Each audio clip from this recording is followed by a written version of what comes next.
yang saya akan bawakan pada malam hari ini, kita sudah lihat di flyer ya Bapak Ibu ya, evolve or repeat.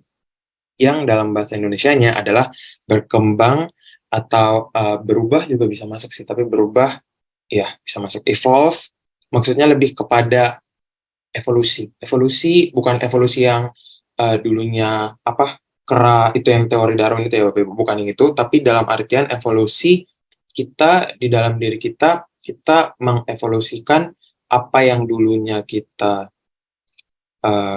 tidak baik, apa yang sifat-sifat kita buruk, sifat-sifat negatif kita berevolusi menjadi semakin lebih baik, dan kita tidak stuck yang lawannya yaitu repeat. Kita mengulang lagi, kita tetap kembali mengulang kesalahan-kesalahan yang akhirnya membuat kita stuck di satu tempat dan menyebabkan kita tidak berkembang, Bapak Ibu. Itu, evolve or repeat. Kisah yang saya mau ambil dari Alkitab adalah kisah Raja Daud. Kita pasti sudah pernah dengar semua ini, baca di Alkitab. Jadi, ketika Raja Daud jatuh dalam dosa dengan Batsheba, dalam kisahnya ini, Raja Daud yang seharusnya dia berada di medan perang bersama pasukannya, tapi Raja Daud tinggal di istana. Dan dia melihat istri Uria, si Batsheba ini, istri Uria, seorang perwira dalam pasukannya.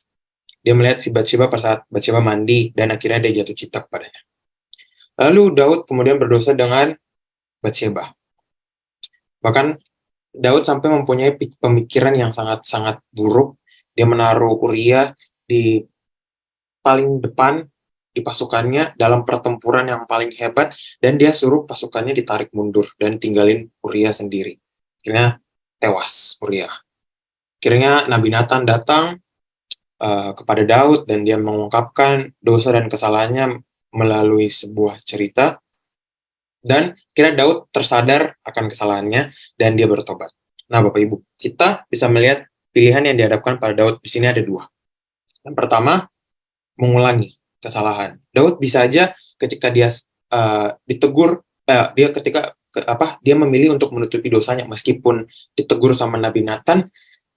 Kadang manusiawi itu kayak, enggak, gue nggak salah nih, kayak dia tetap hidup dalam dosa dan akhirnya dalam kebohongan. Itu pilihan pertama. Dia repeat, mengulangi kesalahannya dan semakin berdosa lagi kan Bapak Ibu. Tapi Daud lebih memilih untuk yang kedua, berubah dan bertobat. Daud memilih untuk menghadapi kesalahannya, dia merasa menyesal, dan akhirnya dia bertobat. Dan Raja Daud memohon ampun kepada Allah, dan akhirnya dia memulai proses pemulihan rohani. Setiap kita pasti akan dihadapkan dalam dua pilihan ini Bapak Ibu. Maka kita akan mengulangi kesalahan yang sama, atau kita mau berani untuk berubah, evolve. Kita baca dulu di ayat firman Tuhan, boleh teman-teman multimedia bantu, di Amsal 24 ayat 16. Amsal 24 ayat 16. Sebab 7 kali orang benar jatuh, tetapi bangkit kembali. Orang fasik pun tersandung oleh bencana. Ini Bapak Ibu, tidak ada yang luput dari bencana. Orang benar. Sebab 7 kali orang benar jatuh. Orang fasik pun tersandung oleh bencana. Tapi lihat responsnya gimana setelah jatuh. 7 kali orang benar jatuh, tapi dia bangkit kembali. Gitu ya Bapak Ibu ya. Responsnya gimana, pilihan-pilihannya. Yang kedua, coba lihat di Mazmur 119 ayat 67. Mazmur 119 ayat 67. Sebelum aku dihina, aku sesat, tetapi sekarang aku tetap memelihara firman. Amin ya Bapak Ibu ya. Tulis amin di kolom komentar. Amin. Jadi, poin pertama yang akan saya bagikan pada malam hari ini adalah pelajarilah ketidakberdayaan atau learn helplessness. Loh, maksudnya apa Kak Chris?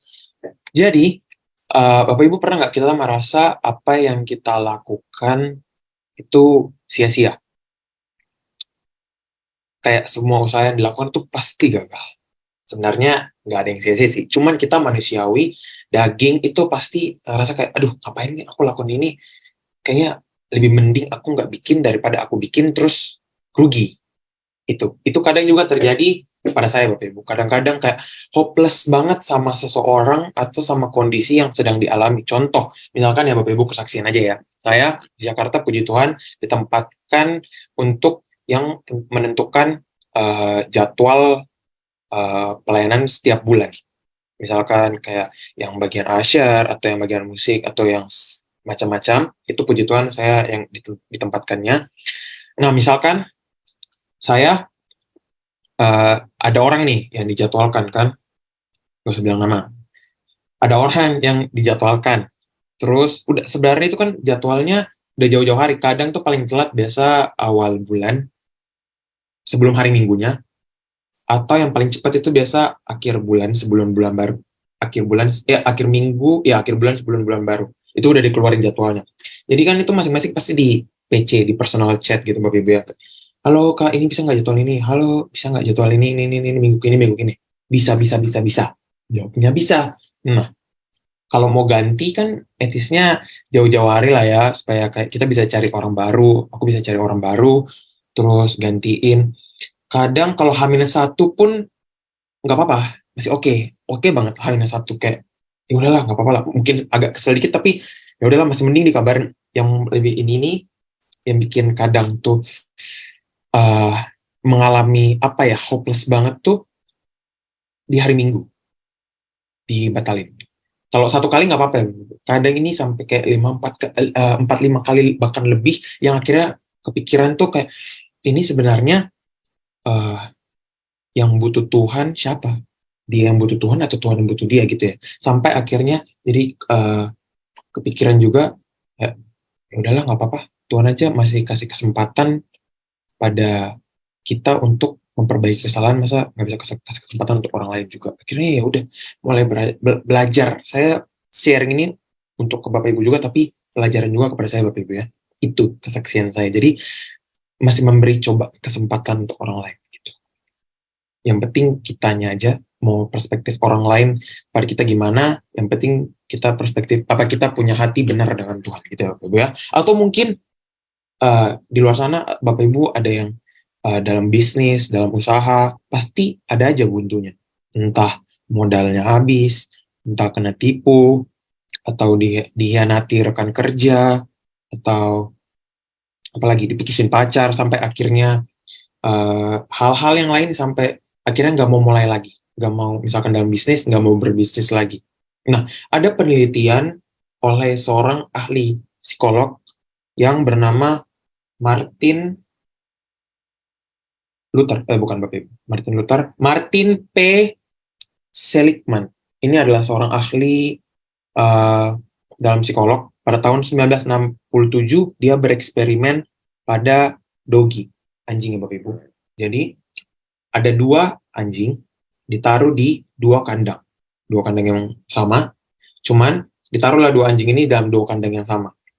Nah, di kandang satu dan anjing yang satu di strum, anjingnya itu dikasih strum dikit aja gitu, terus mau lihat reaksi anjingnya gimana. Nah, di kandang satu, anjingnya klik tombol supaya pintunya kebuka, akhirnya keluarlah anjing yang pertama itu. Oke, itu anjing satu sudah. Nah, di anjing kedua di strum, dia pencet, ditekan tombolnya, nggak kebuka pintunya. Udah kan, udah selesai. Terus dipindahkan yang anjing kedua tadi, yang di kandang yang dia pencet itu nggak mau kebuka pintunya, ke kandang satu, yang kandangnya nggak rusak. Nah, di strum, anjingnya, Bapak Ibu tahu, anjingnya nggak bikin apa-apa. Pasrah. Beberapa dari kita juga mengalami hal ini. Ketika kita udah merasa sia-sia untuk berusaha, kayak ngapain aku bangkit lagi, ngapain berjuang lagi, karena hasilnya ya bakalan sama, bakalan kayak jatuh lagi, hasilnya nggak sesuai dengan yang kita mau terwujud, hasil kita nggak terwujud, ekspektasi kita kayak begini, tapi ketika kita action nggak sesuai. Tapi Bapak Ibu, hidup sulit, pasti sulit. Oleh karena itu kita jangan terlalu expect hidup akan mudah dan sesuai dengan keinginan kita, karena belum tentu jalan yang mulus itu adalah jalan yang sukses. Karena setiap perjalanan orang-orang berbeda, Bapak Ibu. Dan yang paling penting dalam perjalanan itu pasti nggak mungkin mulus semua, Bapak Ibu. Pasti ada selalu masalah. Ya Bapak Ibu. Oleh karena itu, kita harus perlu terus berusaha dan berjuang. Di ayatnya Mazmur 12 ayat 1 sampai 2 mengatakan begini. Mazmur 121 ayat 1 sampai 2. Mazmur 121 ayat 1 sampai 2. Aku memandang ke gunung-gunung, dari manakah datang pertolonganku? Pertolonganku datang dari Tuhan yang menjadikan langit dan bumi. Amin Bapak Ibu, pertolongan kita dari mana? Terus di kolom komentar, pertolongan kita daripada Tuhan yang menjadikan langit dan bumi. Amin. Keren banget ini ayatnya. Di Mazmur 46 ayat 1 berkata juga begini, Allah kita adalah perlindungan dan kekuatan kita, penolong dalam kesesakan yang sangat nyata. Wow, ini saya bold di kesesakan yang sangat nyata. Sesak itu gimana rasanya Bapak Ibu? Pernah nggak rasa sesak nafas? Itu kan gak enak ya. Itu kesesakan diumpamakan masalah. Masalah diumpamakan hal buruk, hal yang bikin kita nggak enak. Tetapi apa Bapak Ibu? Allah kita adalah perlindungan dan kekuatan. Amin ya Bapak Ibu ya. Jadi ketika kita mengalami kesesakan, ketika kita mengalami masalah, ingat aja ayat ini. Mazmur 46 ayat 1. Allah kita adalah perlindungan dan kekuatan kita. Penolong dalam kesesakan yang sangat nyata. Petrus Bapak Ibu, ketika dia tenggelam, dia kan nggak pasrah ya Bapak Ibu ya. Dia nggak pasrah. Kalau dia pasrah, bisa aja sebenarnya kalau supaya ceritanya di Alkitab itu kelihatan keren, Tuhan itu tetap pegang, misalkan pegang rambutnya. Ya kalau ada rambutnya sebenarnya Bapak Ibu, kalau misalkan botak kan dipegang kepalanya gitu. Tapi yang dia pas tenggelam apa yang dibikin actionnya apa? Diulurkan tangan kan Bapak Ibu. Dia kasih ulur tangan, akhirnya Tuhan Yesus pegang tangannya dan ditahan supaya nggak tenggelam. Dan masih banyak lagi ayat yang mengenai Tuhan menolong kita, asalkan kita tidak menyerah. Bapak Ibu tulis di kolom komentar, amin, 100 juta kali. Kita nggak pernah tahu kapan saatnya kita tekan tuas, dan pintunya terbuka. Oleh karena itu, terus aja coba tekan. Terus aja coba berjuang. Terus aja coba, aku coba hari ini lagi, besok aku coba lagi kalau misalkan hari ini gagal. Evolve, Bapak Ibu ya. Berubah. Amin, Bapak Ibu. Nah, itu dia poin yang pertama. Hadapi ketidakberdayaan, pelajari ketidakberdayaan. Learn helplessness. Oke, jadi poin kedua. Poin kedua yang saya mau bagikan pada malam hari ini adalah itu cuman sementara. Bapak Ibu katakan ke kiri kanan yang ada lagi dengar rame-rame, Bapak Ibu katakan di kiri kanan atau tulis di kolom komentar, itu cuman sementara. Bapak Ibu, perasaan bahagia itu cuman sementara. Nanti juga perasaan bahagia itu bisa padam. Perasaan menderita itu juga sementara. Nanti juga bisa hilang. Ya kan Bapak Ibu ya? Banyak masalah terjadi karena salah kaprah.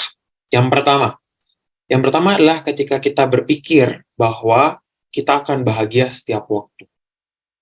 Akhirnya, ekspektasi tersebut membuat kita berusaha dan kita mencari kebahagiaan terus-menerus. Karena mikirnya bahwa kita harus bahagia setiap waktu nih. Terkadang akhirnya mencari kebahagiaannya di tempat yang tidak sehat untuk diri kita. Yang akhirnya mungkin menyebabkan adiksi-adiksi tertentu. Misalkan narkoba, alkoholik, terus pergi-pergi main, pergaulan yang tidak baik, merokok, dan segala macam. Itu kesenangan-kesenangan yang ekspektasi yang orang mikir harus senang. Itu kan kebiasaan-kebiasaan yang orang suka gitu ya Bapak Ibu ya. Orang-orang di luar sana, mereka mikir bisa dapat kebahagiaan dari hal itu. Terus akhirnya kayak pergi ke klub malam. Di dekat tempat saya, di apart ini, 4-5 blok di samping itu ada kayak tempat kayak semacam bar gitu. Dan setiap kalau misalkan pergi sama papa mama, kadang lewat, karena kan harus lewat jalur utamanya, tuh kalau misalkan mau ke mallnya, setiap Sabtu malam, itu pasti ramai banget, mobil sampai antri. Itu ya, mereka mencari kesenangan dari hal-hal begitu Bapak Ibu. Dan hal lain juga, selain hal-hal yang bikin berdampak buruk bagi diri, scrolling sosmed yang misalkan awal nih Bapak Ibu, scrolling sosmed apakah nggak boleh kafir? Boleh, cuman Bapak Ibu misalkan lagi kerja nih, contoh lagi kerja, terus mau istirahat bentar nih ya, istirahat bentar aja. Karena udah berasap nih kepalanya nih kan, udah berasap, udah kayak kerja, udah pusing banget, kayak pengen hilang gitu kan rasanya. Terus scrolling sosmed, lihat yang lucu-lucu. Tapi karena tidak terkontrol, kelebihan scrollingnya. Akhirnya jadi kayak apa? Tugasnya nggak dilanjut. Akhirnya telat kumpul, deadline, dan segala macam. Itu berbahaya juga, Pak Ibu. Sebaiknya dikontrol. Itu yang pertama, salah kaprah yang pertama. Dan sebagainya. Salah kaprah yang kedua adalah ketika kita berpikir bahwa akan selalu menderita setiap waktu. Walau kadang memang kenyataannya hidup itu penuh derita. Banyak perjalanan naik turun banyak. Tapi itu pasti akan berlalu, nggak permanen Bapak Ibu. Akan ada momen sukacita yang akhirnya kita bisa hayati dan nikmati. Di segala sesuatu itu nggak bertahan selamanya. Segala sesuatu ada waktunya. Pengkhotbah 3 ayat 1 sampai 8, seperti kita tahu, ada musim untuk segala sesuatu, ada waktu untuk segala sesuatu yang di bawah langit. Ketika kita hidup, Bapak Ibu, kita di bawah langit. Naik pesawat pun di atas pesawat masih ada langit, Bapak Ibu. Masih di bawah langit. Di atas langit ya ketika kita sudah berpulang ke rumah Bapak. Itu ya Bapak Ibu. Ada waktu untuk melahirkan dan waktu untuk mati. Ada waktu untuk menanam dan waktu untuk mencabut yang ditanam. Waktu untuk membunuh dan waktu untuk menyembuhkan. Waktu untuk merobohkan dan waktu untuk mendirikan. Waktu untuk menangis, waktu untuk tertawa, waktu untuk meratap, dan waktu untuk berjoget, waktu untuk melempar batu, waktu untuk mengumpulkan batu, waktu untuk mendekap, waktu untuk menjauh dari dekapan, waktu untuk mencari, waktu untuk kehilangan, waktu untuk menyimpan, waktu untuk membuang, waktu untuk merobek, waktu untuk menjahit, waktu untuk berdiam, waktu untuk berbicara, waktu untuk mencintai, waktu untuk membenci, waktu untuk perang, dan waktu untuk perdamaian. Segala sesuatu ada waktunya Bapak Ibu. Sudah tulis di Alkitab. 2 Korintus 4 ayat 18 berbunyi juga demikian. Sebab kami tidak memperhatikan yang kelihatan, melainkan yang tak kelihatan. Yang kita bisa lihat di depan kita, layar ini, kelihatan. Karena yang kelihatan adalah sementara, Bapak Ibu. Yang kita lakukan di dunia ini. Tapi yang tak kelihatan adalah kekal. Apa yang tidak kelihatan, Bapak Ibu? Doa. Ibadah yang kita lakukan. Intimasi kita dengan Tuhan. Ketika kita merasa bahwa, aduh aku malas doa nih. Tapi saat itu adalah saat yang terbaik buat doa, Bapak Ibu. Itu adalah apa ya? Investasi kekekalan. Ketika kita membantu saudara kita, ketika misalkan kita duit 10.000 nih, orang lain butuh banget 10.000, mikir, aduh, aku aja duitku cuma 10.000, kalau aku kasih aku nggak punya apa-apa dong. Ketika kita kasih, itu investasi kekekalan. Kita kasih ke mereka, tapi yang ke atas juga ada, Bapak Ibu. Yang ke surga juga ada buat kita. Itu yang aku percaya sih, Bapak Ibu. Oleh karena itu, tulis di dalam kolom komentar, Bapak Ibu, itu cuman sementara. Itu ya, Bapak Ibu ya. Amin, 100 juta kali. Amin. Tidak ada yang kekal, Bapak Ibu. Tidak ada yang permanen di dunia ini ya. Itu yang poin kedua. Jadi poin pertama, pelajari ketidakberdayaan. Yang kedua, itu cuman sementara. Dan poin yang terakhir, Bapak Ibu. Poin yang terakhir adalah keberanian untuk memulai lagi. Keberanian untuk memulai lagi. Titik paling susah untuk mendorong mobil adalah apa, Bapak Ibu? Adalah mengangkat mobil. Karena berat kan, ya. Titik paling susah untuk mendorong mobil yang mogok adalah ketika mobilnya masih diam di tempat. Kan berat kan, butuh tenaga lebih. Ketika mobilnya agak jalan dikit, ketika udah mulai bergerak, tidak terlalu susah untuk mendorongnya. Nah, titik paling berat adalah ketika memulai. Titik paling berat adalah ketika memulai. Memulai sesuatu aja sulit, apalagi kembali memulai yang tadinya sudah pernah dilakukan. Contoh, saya yang pertama, rajin workout. Setiap hari pasti ada workout, cuman karena ada satu dan lain hal, akhirnya bolong. Kemarin, 2 hari, nggak sempat olahraga karena bangun pagi, terus ada kegiatan dan segala macam. Akhirnya habit itu ditinggalkan. Misalkan kalau keterusan, nggak bakal workout gitu ya Bapak Ibu ya. Nah, sepengalaman saya kalau misalkan, ini masalah workout ya, jadi kalau misalkan workout gitu, kalau misalkan sehari setelah workout, besok itu rasa malasnya lebih timbul, Bapak Ibu. Nggak tahu ya kalau hal yang lain ya. Kalau workout gitu, Bapak Ibu. Jadi kalau setelah workout nih hari ini misalkan, besok mau workout itu rasa malasnya kayak, aduh nanti aja deh, lebih enak berbaring, lebih enak lanjut tidur. Itu adalah habit-habit kecil yang kalau misalkan diterapkan ke hal-hal yang lain bisa mempengaruhi selain workout dalam pekerjaan, dalam pelayanan. Jadi kayak harus kita paksa karena setelah misalkan kalau udah workout nih, terus besok bangun pagi rasa malasnya timbul tapi paksa aja lah. Paksa setelah workout, bangun tuh ada kayak nggak tahu ya rasa kepuasan kayak oh ya udah selesai nih kan. Kayak cuman turun berapa set gitu. Kayak lakuin berapa set itu langsung kayak rasa lega. Besok tuh pasti harus gitu lagi. Jadi harus ada sedikit paksaan dari dalam diri untuk melakukan untuk melawan rasa kemalasan. Itu ya yang tadi yang workout. Yang kedua, misal tadinya punya hubungan dengan keluarga dekat tapi akhirnya jauh. Mulai lagi nih kan. Terus yang ketiga, tadinya pernah rajin bikin karya, apa aja gitu, kayak karya tangan, kayak melukis, dan segala macam. Tapi karena satu dua hal, karena pekerjaan, atau urusin anak, dan segala macam, akhirnya tidak teruskan lagi. Terus tadinya pernah niat bikin usaha sampingan, tapi karena satu dua hal, dilupain idenya. Dalam hati sebenarnya pengen ya, gitu ya. Cuman lebih besar rasa magernya. Nanti dulu habis ini itu aja. Akhirnya kalau ditunda sekarang, besok semakin tertunda. Bisa deh Bapak Ibu, kalau misalkan tunda sekarang, besok tuh pasti bakal ketunda juga. Gitu. Kecuali kita tidak paksa. Atau karena takut gak konsisten, akhirnya takut hasilnya akan sama lagi, misalkan takut gagal lagi, dan takut bakalan sakit lagi, hasilnya nggak sesuai ekspektasi kita kan. Butuh keberanian untuk mulai lagi. Sebenarnya nggak cuma butuh keberanian sih Bapak Ibu. Aku tambahin. Jadi butuh keberanian untuk mulai lagi dan action lebih daripada keberanian. Bapak Ibu, action harus lebih dari keberanian. Karena kalau cuma berani doang, tapi nggak ada actionnya, omong doang Bapak Ibu, nggak ada action. Gitu ya. Keberanian untuk mulai dari awal, untuk menghadapi resiko lagi, untuk gagal lagi, untuk belajar dan berjuang lagi, kumpulkanlah keberanian itu Bapak Ibu. Yesaya 41 ayat 10. Yesaya 41 ayat 10. Janganlah takut sebab aku menyertai engkau. Janganlah bimbang sebab aku ini Allahmu. Aku akan meneguhkan engkau, bahkan akan membantu engkau. Bahkan akan menopang engkau dengan tangan kananku yang benar. Amin Bapak Ibu. Yosua 1 ayat 9. Ingatlah, bukankah telah kuperintahkan kepadamu, kuatkan dan teguhkanlah hatimu. Jangan kecut dan tawar hati, sebab Tuhan Allahmu menyertai engkau kemanapun engkau pergi. Amin Bapak Ibu. Amin. Dan ayat yang terakhir, Filipi 4 ayat 13.